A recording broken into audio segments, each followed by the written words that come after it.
The Gospel according to St. John, King James Version, Chapter 12.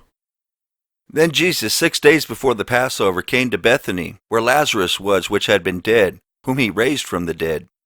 There they made him a supper, and Martha served, but Lazarus was one of them that sat at the table with him. Then took Mary a pound of ointment of spikenard, very costly, and anointed the feet of Jesus, and wiped his feet with her hair. And the house was filled with the odor of the ointment. Then saith one of his disciples, Judas Iscariot, Simon's son, which should betray him, Why was not this ointment sold for 300 pence, and given to the poor? This he said, not that he cared for the poor, but because he was a thief, and had the bag, and bare what was put therein.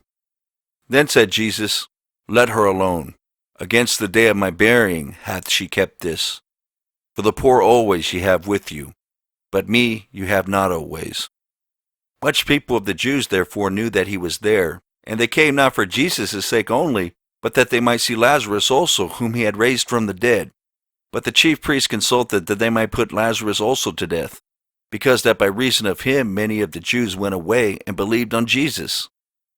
On the next day much people that were come to the feast, when they heard that Jesus was coming to Jerusalem, took branches of palm trees and went forth to meet him, and cried, Hosanna! Blessed is the King of Israel that cometh in the name of the Lord.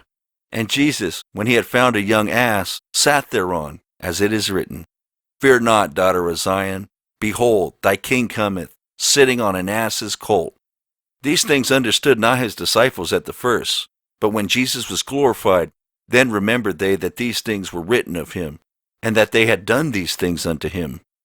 The people therefore that was with him when he called Lazarus out of his grave, and raised him from the dead, bear record. For this cause the people also met him, for they had heard that he had done this miracle. The Pharisees therefore said among themselves, Perceive ye how ye prevail nothing? Behold, the world is gone after him. And there were certain Greeks among them that came up to worship at the feast. The same came therefore to Philip, which was of Bethsaida of Galilee, and desired him, saying, Sir, we would see Jesus. Philip cometh and telleth Andrew, and again Andrew and Philip tell Jesus. And Jesus answered them, saying, The hour is come, that the Son of Man should be glorified. Verily, verily, I say unto you, except a corn of wheat fall into the ground and die, it abideth alone. But if it die, it bringeth forth much fruit.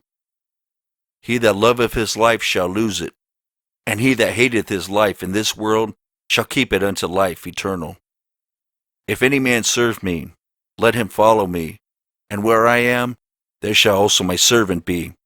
If any man serve me, him will my Father honor. Now is my soul troubled, and what shall I say? Father, save me from this hour. But for this cause came I unto this hour. Father, glorify thy name. Then came there a voice from heaven, saying, I have both glorified it, and will glorify it again. The people therefore that stood by and heard it said that it thundered. Others said, An angel spake to him. Jesus answered and said, This voice came not because of me, but for your sakes. Now is the judgment of this world. Now shall the prince of this world be cast out. And I, if I be lifted up from the earth, will draw all men unto me. This he said, signifying what death he should die. The people answered him, We have heard out of the law that Christ abideth forever. And how sayest thou, the Son of Man must be lifted up? Who is this Son of Man? Then Jesus said unto them, Yet a little while is the light with you. Walk while ye have the light, lest darkness come upon you.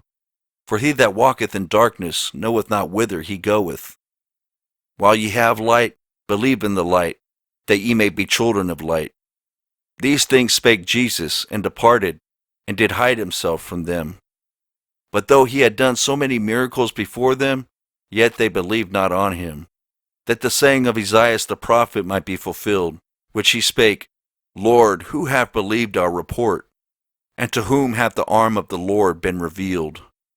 Therefore they could not believe, because that Isaiah said again, He hath blinded their eyes, and hardened their heart, that they should not see with their eyes, nor understand with their heart, and be converted, and I should heal them.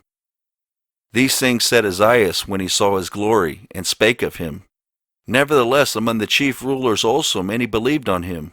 But because of the Pharisees they did not confess him, lest they should be put out of the synagogue. For they loved the praise of men more than the praise of God. Jesus cried and said, He that believeth on me believeth not on me, but on him that sent me. And he that seeth me seeth him that sent me. I am come a light into the world, that whosoever believeth on me should not abide in darkness. And if any man hear my words and believe not, I judge him not. For I came not to judge the world, but to save the world. He that rejecteth me and receiveth not my words hath one that judgeth him. The word that I have spoken, the same shall judge him in the last day. For I have not spoken of myself, but the Father which sent me, he gave me a commandment what I should say and what I should speak. And I know that his commandment is life everlasting. Whatsoever I speak, therefore, even as the Father said unto me, so I speak.